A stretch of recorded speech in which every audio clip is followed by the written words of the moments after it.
Am I the asshole? AITA for refusing to let my parents move in and reminding them that they backed the wrong horse? Story 1. I'm a 37-year-old male and my family comes from a long line of doctors. Being a doctor is the only acceptable profession in their eyes, and anything aside from that is met with literal abandonment, which is what happened to me when I turned 17, and I told my family I was not going to be a doctor, but to build an acting or social media career. YouTube wasn't huge then, and supplement my income with small business endeavors. When I told my family this, they kicked me out and we subsequently lost contact for 17 years. During that time, they moved to the UK and my sister became a doctor, and my older brother got into a very competitive stream for surgery, neurosurgery specializing in spinal tumor diagnosis and removal, which he has now finished. We reconnected when the pandemic hit and they told me they were moving back to Sydney for lifestyle reasons and because my brother has found a $750,000 a year job. During the last 2 years, they never asked me how my acting and social media stuff went and basically assumed I was just slumming it in Sydney. To their credit, they were correct in that I didn't make it big in acting. Maybe the world wasn't ready for a mainstream leading role Indian, etc., or make it at all. I did, however, make it big as an investment banker and recently became a partner at the bank where I work. This came to head on Friday when I met them for house shopping. I walked to meet them, and when they asked about my car, I just said I preferred to walk, and they realized the areas they wanted to live in, despite being highly paid medical professionals, simply weren't going to be happening as the houses cost north of $20 million. Sydney is whack. House prices jump around a bit too, of course, but generally speaking, if you live in a house on the harbor, it's not going to be cheap. Our former PM lived in a $70 million to $90 million house at Point Piper. When we decided to call it a day and regroup, they suggested going to my place before going out to dinner. When we arrived at my house, they thought I was renting a room and inquired how much the rent was. I informed them that I wasn't renting and that this was my house. They lost their cool, accusing me of lying to them for years and only meeting up to rub their face in my probably illegally quote-unquote gained wealth, and capped it off by informing me that they'll be living with me now instead of with my oldest brother, since they can't be seen living in a worse house than their son. I laughed at them and reminded them that they bet on my brother and sister, not me, and that they have a better chance of living with my neighbors than me. At that point, they threatened to cut me out of their will, to which I reminded them of the fact that they couldn't even afford to buy it in my area, so their will and assets don't really matter to me. Now, they aren't talking to me, and my brother and sister are saying I should have been proactive in letting them know of my success.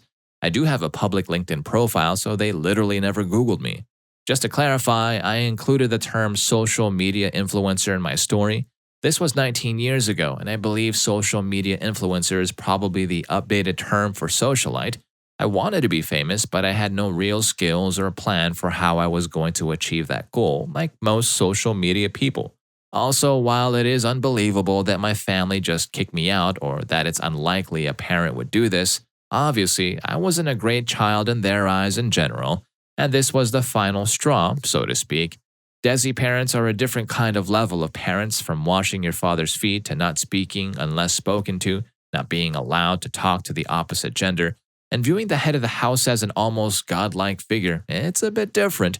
Desi parents are also incredibly strict, not like your room needs to be cleaned, but like cleaning the entire house, washing the cars, ironing everyone's clothes, or getting punished. Before anything else, I want to congratulate this dude on his great career. He may not have achieved his initial goals, but his life now is equally, if not better, than he had initially wanted it to be. Congrats, dude. Anyway, his family drama seems a little bit complicated and it stems from the culture and traditions they were born into. So to avoid sounding like a cultural neophyte, let me just get into general facts. In East Asian culture, there is reverence for the elders. And yes, it might get a little stifling for the younger generation of East Asian families, especially now that everyone is advocating for individualism. But it is what it is, unless of course a certain generation breaks free from this belief system. The thing is, the fear of consequences from breaking free from that belief system is also passed down from one generation to the next, so it becomes a cycle. I applaud the finance dude for first being firm and pursuing his dreams of making it big in acting or social media. It's like he was a rebel with a purpose, or perhaps just a cause for rebellion. Second, when he was cut out of their family tree simply because he refused to fit into the mold they wanted him to fit into, he didn't allow his situation to influence his path. The dude was just 17 and he could have easily gotten into a tough situation, but instead, he forged a path for himself and actually made something out of himself. Fast forward to a few years ago when the pandemic hit and decided to wreak havoc in everyone's lives, and his family decided it was convenient for them to have him back in their lives because he could assist them in their return to Australia. So when they found out that finance dude didn't become the next Bollywood sensation or YouTube influencer, but instead hit the jackpot in the investment banking field, they were shocked. He's making big money, so much so that even a house on Sydney Harbor sounds like pocket change. Okay, the parents being shocked was expected, but the accusations hurled at the finance guy? Huh? Where did that come from? They accused him of lying, probably even getting into illegal activities because, hey, he was a penniless 17-year-old kid who they kicked out to the curb and for all intents and purposes disowned. So how could he have made it big? Then threats of cutting him out of the will followed after he refused to let them move into his home. How could the parents assume it would be a pleasant living arrangement? I'm sure the finance guy savored the moment when he reminded them that they couldn't even afford a house in his neighborhood and dropped the mic on them by rejecting their demand to move in with him. In the end, this is just a classic case of you should have never underestimated me. Finance guy is living large while his family is trying to pick up the pieces of their failed assumptions. We really should never judge a book by its cover. Hey, by the way, this video is sponsored by me and my friends at Rufus Rugs. We create custom, hand-tufted rugs that perfectly reflect your style.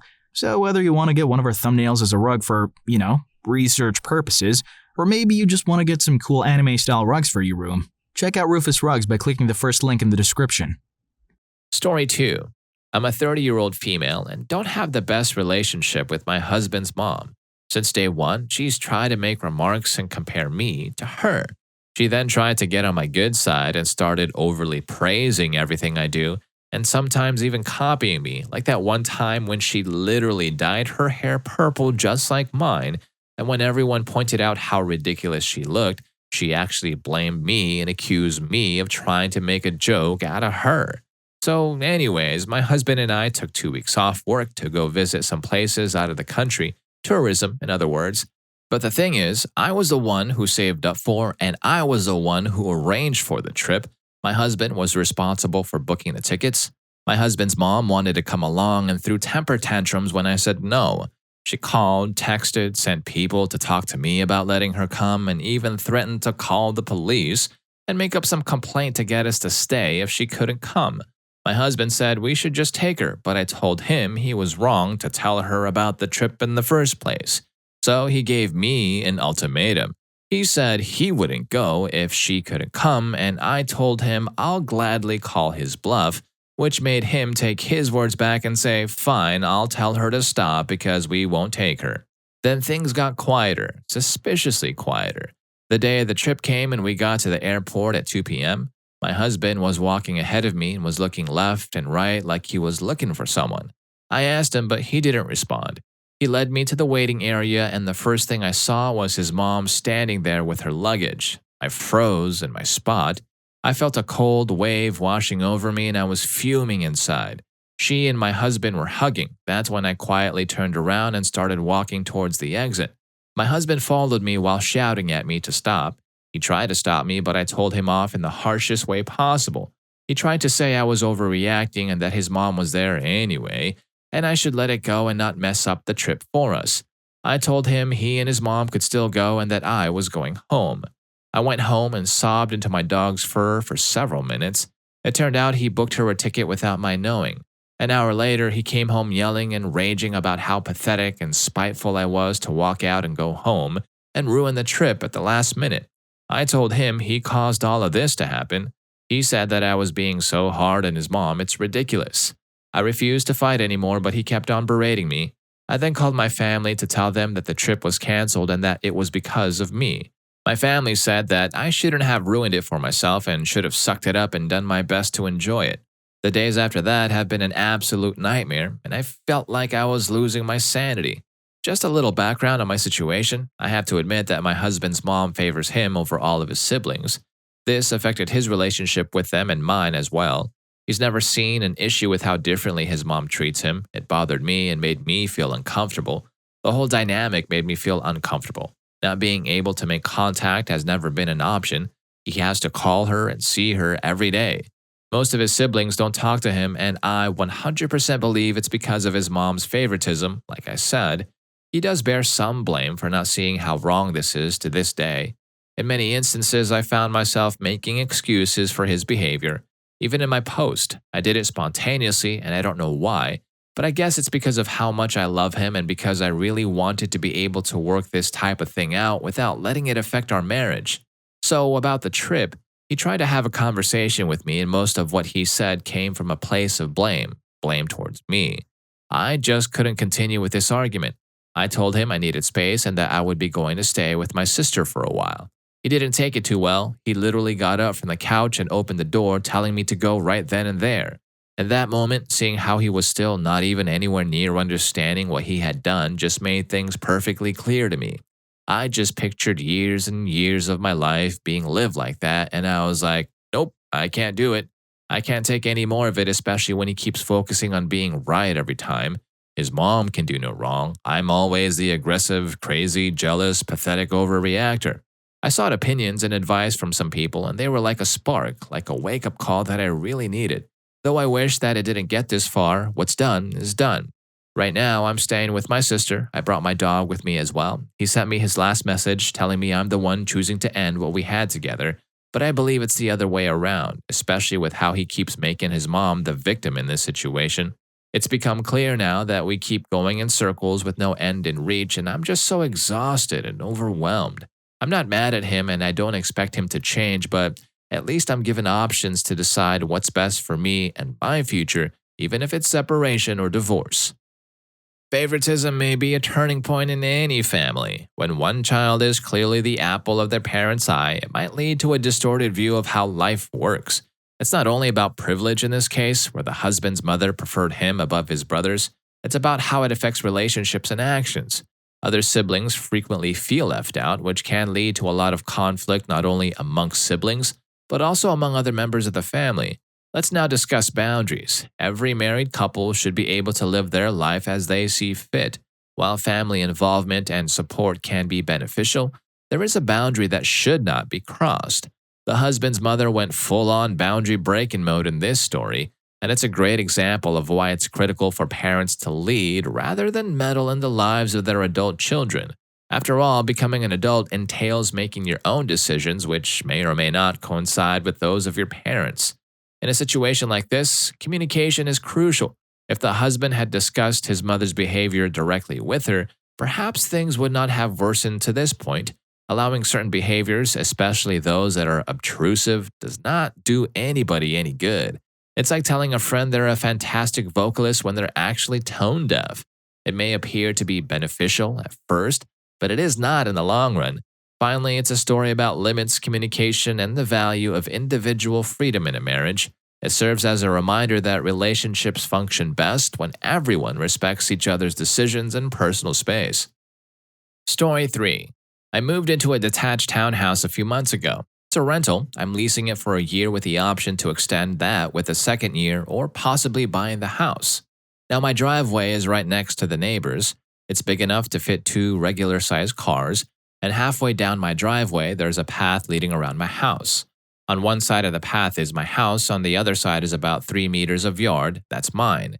Ever since I moved in, I've been having issues with the neighbors using my driveway for parking, turning their cars, storing their other stuff, playing, etc., etc. Asking them to stop using it and keep their items on their own property has not worked, so I placed a few large plants, installed a camera, and put up a no trespassing sign, and that helped a bit. At least the cars are gone. The last few weeks, though, with the stay-home advice, I've been working from home, but the neighbors' kids are making that really hard. Just for context, I'm from the EU, my country isn't on lockdown, and it's, or was, I'm not 100% sure anymore, advised to let small children play outside. Anyway, the kids are about 5 and 7, boys, and they keep ringing my doorbell multiple times a day to ask if they can play with my dog, if I want to play with them, or anything else they can think of. I asked them to stop it so I could work, which of course didn't work, so I asked their parents and I was told boys will be boys and they weren't going to do anything about it. To keep my sanity intact, I removed the battery from the doorbell, but now they keep running around in front of my yard, on the path around the house, banging on my windows and banging on my doors, and I actually tried to open the gate to my backyard this morning as they heard me in there. I once again asked them to stop, told them I would not be allowing them to play with the dog anymore if they kept this up, and they left, sending over their dad. I told him to keep the boys away from my property and my door. If not, I'll be planting some prickly bushes to teach them to stay away from other people's property and shut the door in his face. I'd love to place a fence or something, but as it may be a short-term rental, I have to be able to return everything to its original state for now. After about a week of serious consideration, I planted a wall of blackberries and raspberries on the two sides of my garden facing the driveway, about 30 centimeters from the edge so there was no overhanging branches. On the other side of the berry wall, I planted lots of stuff, like strawberries and tomatoes. To reach the tomatoes and strawberries from the driveway, you have to either go through the fruit bushes or walk up to my house, walk about 2 meters along the side of the house and my windows, and then walk into my actual garden. Not something you do by mistake. For about 2 weeks, it was somewhat quiet, but I still found the kids on my driveway every single day. As far as I know, they did not enter the garden, and I hadn't noticed them walking around my house anymore, so I figured the bushes were working. About a week ago, berry season started, and my bushes are now full of raspberries, and there's lots of strawberries as well. The neighbors noticed. First, I caught the boys picking and eating raspberries, so I told them off, dropped them off at home, told their mom I caught them stealing, that's how I see it even though it's fruit, and that I'd call the cops next time. She huffed and told me to grow up, but she took the boys inside anyway. After that, it was quiet up until yesterday afternoon when I went out for a while and found the dad and his 2 sons right in the middle of my garden when I returned, clearing my bushes and plants. I didn't even confront them. I just called the cops from a distance as they hadn't noticed me yet, and started filming them after making the call. Luckily, 2 cops showed up after 10 minutes or so, and they confronted the neighbor as they were still picking berries. They told them they were trespassing, that the berry picking was in fact considered stealing, and that I could press charges. For the first time, I noticed a bit of fear in my neighbor. He was having trouble finding his words and kept looking back at his house, I guess hoping his wife would show up to yell at the cops. They all went inside with the cops, so I just went home as well. After a while, the cops came by and asked me if I wanted to press charges. I asked them if they felt like they scared the neighbor enough to stay away. I got a small smile and yes about him, but the wife had just kept shouting at them and her husband about the little witch living next door. I told them no for now and asked them if I'd be allowed to get an extra camera set up on the wall between my garden and the road to cover the entire front garden and driveway. They said that's allowed as long as it's on my side of the wall. So now that I'm getting an extra camera installed, one neighbor knows I'm done messing around, but his wife isn't there yet, and if I ever catch any of them again, the cops will be called and possible charges will follow. In our everyday lives, we often hear the phrase, good fences make good neighbors, but it's more than just a catchy saying. It's a principle that underlines the importance of respecting boundaries. The story of this neighborhood feud highlights just how crucial this principle can be. Neighborhoods are meant to be pockets of harmony where residents coexist in relative peace. However, when these invisible lines marking property limits gets blurred, the recipe for trouble starts simmering. In this case, it's not just about parking in someone else's driveway. It's about a disregard for the sanctity of personal space. Homeownership comes with certain privileges, and the right to remain undisturbed on one's property is one of them. It's like a fundamental rule in the unwritten book of neighborly conduct. When a neighbor repeatedly infringes upon this right, it's a clear violation, like reading someone else's diary without permission. Now, let's talk about parenting. Allowing children to run amok without boundaries not only disrupts the peace, but also sends a message about respect and empathy. It's not just boys being boys when their actions involve trespassing and disruption. Effective communication becomes a vital tool in such scenarios. Neighbors, especially those with children, need to sit down and hash things out. It's like finding common ground in a world where everyone respects each other's personal space. So what about the homeowner's reaction? Planting thorny barriers and installing surveillance cameras might seem like a drastic step, but it's a sign of desperation when simpler solutions just fail. It's akin to putting up a keep out sign when all else falls on deaf ears. This action reinforces the age-old idea that peaceful coexistence hinges on mutual respect for boundaries. The decision to involve the authorities due to berry picking might raise a few eyebrows, but it's a stark reminder that property rights are sacrosanct. It's like saying, I'll protect what's mine. It also serves as a cautionary tale for those who might be tempted to overstep these boundaries in the future. In the grand scheme of things, this story teaches us a valuable lesson. A little respect can go a long way in neighborly interactions. While the tale may seem extreme, it's a vivid illustration of why open communication, understanding, and empathy among neighbors are vital for maintaining peaceful coexistence. After all, a neighborhood is only as strong as the bonds between its residents, and those bonds are built on mutual respect for each other's space and rights. So if you enjoy these stories, you won't want to miss r/AITA I Will Never Accept My Sister or Her Life Choices. Story number 1 will make you scratch your head. Also, be sure to hit that like button and subscribe to our channel to stay in the loop about our upcoming videos. We'll see you there.